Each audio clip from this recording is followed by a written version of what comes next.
চাল কুমড়োর পুরভরা চাক ভাজা একটি ঐতিহ্যবাহী এবং সুস্বাদু বাঙালি নিরামিষ পদ, যা মূলত গরম ভাতের সাথে খাওয়ার জন্য তৈরি হয়। হ্যালো ফ্রেন্ডস, রুবিস কুকারি 2 থেকে আমি রুবি বলছি। আপনাদের সকলকে স্বাগত জানিয়ে আজকে সম্পূর্ণ একটা নিরামিষ রান্না নিয়ে আমি হাজির। আমি 1 কেজি ওজনের একটা চাল কুমড়ো নিয়েছি। গরমকালে খুবই চাল কুমড়োটা বাজারে ওঠে, তাই চাল কুমড়োটা প্রথমে আমি কেটে দেখিয়ে দিচ্ছি যে কিভাবে আজকের রান্নাটা আমি করব। তার সঙ্গে থাকুন। এই পুরো চাল কুমড়োটা কিন্তু আমার রান্নার কাজে লাগছে না। আমি প্রথমে বাইরের খোসাটা ছাড়িয়ে নিচ্ছি। চাল কুমড়োর পুরো খোসাটা দেখুন ছাড়ানো হয়ে গেল। আমি এই আস্ত চাল কুমড়োটাকে আগে জলে ভালো করে ধুয়ে নেব। তার আগে এই খোসাগুলোকে ফেলে দিচ্ছি। যারা ভিডিওটা দেখা শুরু করেছেন, অনুরোধ করছি তারা একটা ছোট্ট লাইক দিয়ে ভিডিওটা দেখুন। এবারে এই চাল কুমড়োর থেকে আমি 4টে পিস বের করে নেব। এই মাঝামাঝি জায়গার থেকে এরকম 1 কড় পরিমাণ জায়গা রেখে আমি 4টে ফালি করে নিচ্ছি।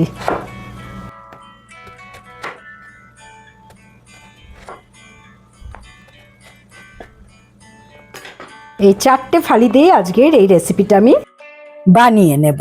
তা প্রত্যেকটা এই চাকাগুলোর মাঝখান দিয়ে আমি দেখুন কেটে নিচ্ছি।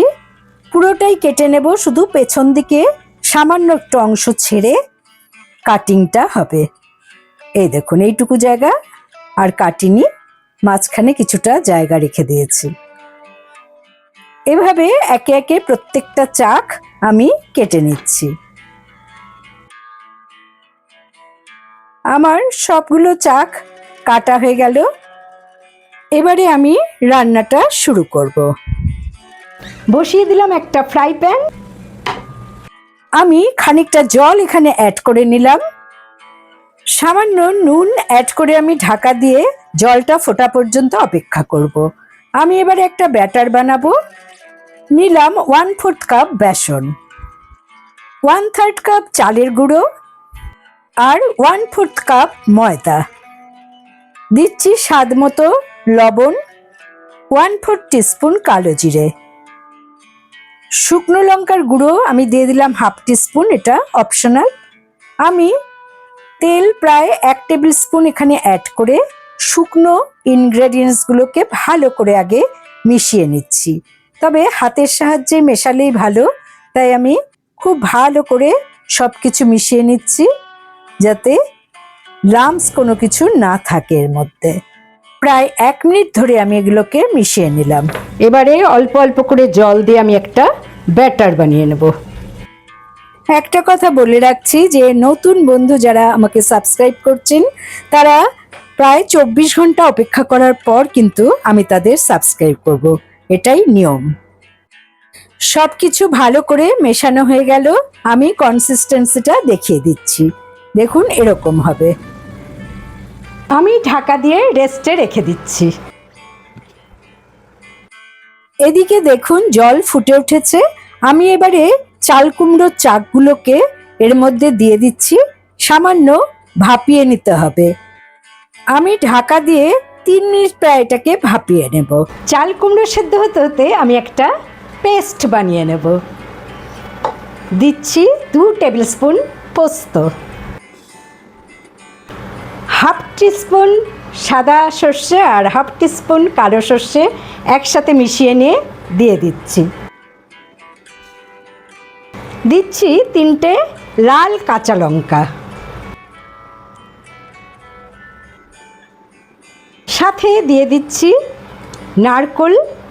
আমি বেশ কিছুক্ষণ নারকেলটাকে স্লাইস করে পেছনের ব্রাউন রঙের অংশটাকে কেটে বাদ দিয়ে ভিজিয়ে রেখেছি, তা সেটাই দিয়ে দিচ্ছি। আপনারা চাইলে কুড়িয়েও নারকেল এখানে ব্যবহার করতে পারেন। এটা দিলাম 1/2 কাপের মতো। সামান্য জল অ্যাড করে আমি এটার একটা পেস্ট বানিয়ে নেব। Paste ready. খুব একটা যেন জল জলে না হয়, এটা একটু শুকনো শুকনো পেস্ট হলেই ভালো হবে। আর আমি এই পেস্টটা কিন্তু কাঁচা অবস্থায় ব্যবহার করব। এদিকে দেখুন 1.5 মিনিট হয়ে গেছে। আমি একবার উল্টে দিচ্ছি। আবারও ঢাকা দিয়ে আমি 1.5 মিনিট ফুটিয়ে নেব।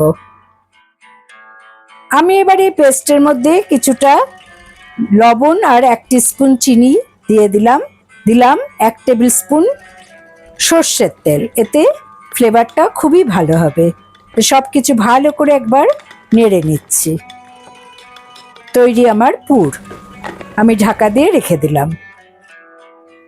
আরও 1.5 মিনিট ফোটানো হয়ে গেছে। আমি ফ্লেম অফ করে এবারে এই চাল কুমড়োর চাকগুলোকে তুলে নিচ্ছি। এগুলো খুব বেশি কিন্তু সেদ্ধ করবেন না, কারণ ভাজার সময় আরও কিছুটা সেদ্ধ হয়ে যাবে। আমি চালনিতে রাখলাম যাতে খানিকটা জল ঝরে যায়। একটু ঠান্ডা করে নিতে হবে। আমার কিন্তু এই চাল কুমড়োগুলো ঠান্ডা হয়ে গেছে। আমি একটা ছড়ানো থালার মধ্যে ঢেলে নিচ্ছি। এবারে একটা পরিষ্কার কাপড়ের সাহায্যে আমি দুটো পাশ এবং ভেতরটাও মুছে নেব। আপনারা চাইলে টিস্যু পেপার দিয়েও মুছে নিতে পারেন।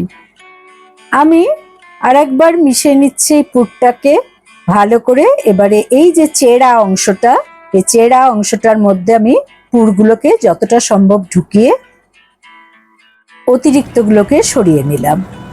এভাবে প্রত্যেকটা মাঝখানগুলোও মুছে নিচ্ছি জল, আর পুরগুলো দিয়ে দিচ্ছি। জল থাকলে ভাজার সময় খুবই ফুটবে তেল, তাই ভালো করে মুছে নেবেন। তা প্রত্যেকটার মধ্যে আমার পুর ভরা হয়ে যাচ্ছে। দেখুন, এটা যে কি একটা অসাধারণ রান্না, সেটা না ভেজে খেলে বুঝতেই পারবেন না।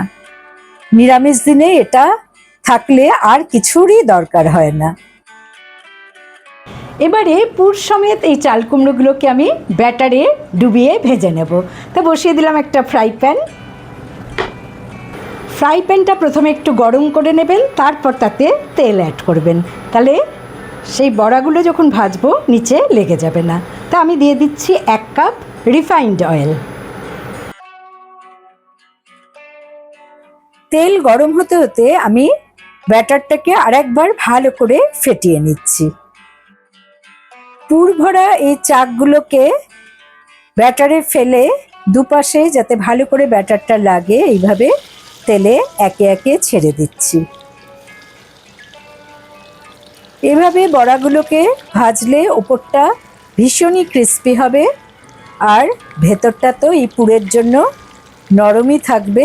আর খেতে কি যে মজাদার একটা রেসিপি, তা আপনাদের বলে বোঝাতে পারবো না। তা এগুলোকে উল্টে পাল্টে 2 থেকে 3 বার ভেজে নিতে হবে। বেশিরভাগ শনিবার করে আমরা নিরামিষ খেতাম। আমার মনে আছে আমার মা এই পদটা খুবই ভালো করে রান্না করতেন, এবং মায়ের কাছ থেকে আমার এটা শেখা। আর গরম ভাতে কিন্তু এই পদটা হলে আমি আর অন্য কিছু খেতে চাইতাম না, এতই আমার ভালো লাগতো। তা আজকে আপনারাও এভাবে বানিয়ে দেখুন। ঘুরিয়ে ফিরিয়ে আমার 4টে বড়াই দেখুন তৈরি হয়ে গেছে। কালারটা দেখে বুঝতেই পাচ্ছেন যে পুরো ভাজা হয়ে গেছে। এর থেকে বেশি ভাজলে পুড়ে যাবে। আমি তেল ঝাড়া করে করে তুলে নিচ্ছি, একেবারে ভাতের পাতেই নিয়ে নিচ্ছি। একটু ঘি সাথে নিলে এই ভাজাটা খেতে কিন্তু আরও অনেক ভালো লাগে। তা আশা করি বন্ধুরা আজকের রেসিপি আপনাদের ভালো লেগেছে। ভালো লাগলে অবশ্যই আমার চ্যানেলে লাইক করুন, কমেন্ট করুন, শেয়ার করুন। নতুন বন্ধুদের সাবস্ক্রাইব করার অনুরোধ রইল। পাশে বেল বোতামে অবশ্যই ক্লিক করতে ভুলবেন না, তাতে যখনই কোনো নতুন রান্নার রেসিপি শেয়ার করব তার নোটিফিকেশন সহজেই আপনারা পেয়ে যাবেন। এই দেখুন ভেতরটা কত সুন্দর হয়েছে, আর পুরটা দেখুন ভেতর থেকে কেমন বেরিয়ে আসছে। এই পুরটা দিয়েই কিন্তু মেনলি ভাতটা মেখে খেতে ভালো লাগে।